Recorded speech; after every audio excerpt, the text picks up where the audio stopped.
देश के कई राज्यों में शनिवार को छठे चरण का मतदान हो रहा है। इसमें बड़ी संख्या में लोग वोट डालने बूथ पर पहुंच रहे हैं। दिल्ली की सभी 7 सीटों पर आज ही मतदान हो रहा है। इस मौके पर कांग्रेस महासचिव प्रियंका गांधी के बेटे रेहान राजीव वाड्रा और बेटी मिराया ने दिल्ली में बाकायदा लाइन में लगकर अपनी बारी का इंतजार करते रहे और फिर अपना वोट डाला। मिराया की वोटिंग करने का यह पहला मौका था। इस दौरान मिराया ने लोगों से वोट करने का आग्रह किया। वोट डालकर बाहर निकली मिराया ने मीडिया से बातचीत में कहा कि मेरा युवाओं से यही मैसेज है कि घर से बाहर निकलें और मतदान करें। यह हमारा कर्तव्य है कि हम बदलाव करें, इसलिए बाहर आकर वोट करें और बदलाव का हिस्सा बने। साथ ही मिराया अपने मताधिकार का प्रयोग करने के बाद काफी खुश नजर आईं।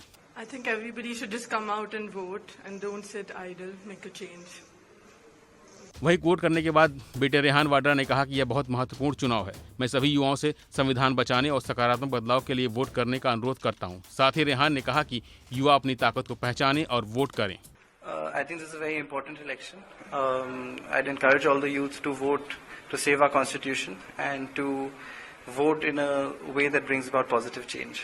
हालांकि मिराया पहली बार वोट करने पहुंची थीं, लेकिन खास बात ये रही कि जिस वोटिंग बूथ पर उन्होंने मतदान किया वहां से वो अपना पहला वोट कांग्रेस के नहीं दे पाई, क्योंकि इस इंडिया गठबंधन के तहत नई दिल्ली लोकसभा सीट से कांग्रेस की सहयोगी आम आदमी पार्टी के खाते में गई है, जिसकी वजह से कांग्रेस ने इस सीट पर अपना कैंडिडेट नहीं उतारा है और यहां से आम आदमी पार्टी ने सोमनाथ भारती को अपना प्रत्याशी बनाया है, जहां उनका मुकाबला बीजेपी की बांसुरी स्वराज से है। और यही वजह है कि मिराया इस बार अपना वोट अपनी मम्मी की पार्टी कांग्रेस को नहीं दे पाई।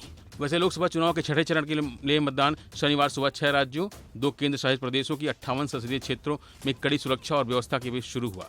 लोकसभा चुनाव के छठे चरण में बिहार की 8 सीटें, हरियाणा की 10 सीटें, जम्मू कश्मीर की 1 सीट, झारखंड की 4, दिल्ली की सभी 7 सीटें, ओडिशा की 6, उत्तर प्रदेश की 14 और पश्चिम बंगाल की 8 सीटें शामिल हैं। चुनाव के इस चरण में कुल 889 उम्मीदवार मैदान में हैं। इस चरण में दिल्ली और हरियाणा की सभी संसदीय सीटों पर मतदान हो रहा है। यहाँ दिल्ली में रोमांचक मुकाबले में आप और कांग्रेस मिलकर बीजेपी से मुकाबला कर रही हैं, जिसने पिछले 2 चुनाव में राष्ट्रीय राजधानी के सभी 7 लोकसभा सीटों पर जीत दर्ज की है। वहीं कांग्रेस राजधानी की 3 सीटों पर चुनाव लड़ रही है, जबकि 4 सीटों पर आप चुनाव लड़ रही है। दोनों पार्टियां इंडिया गठबंधन का हिस्सा हैं।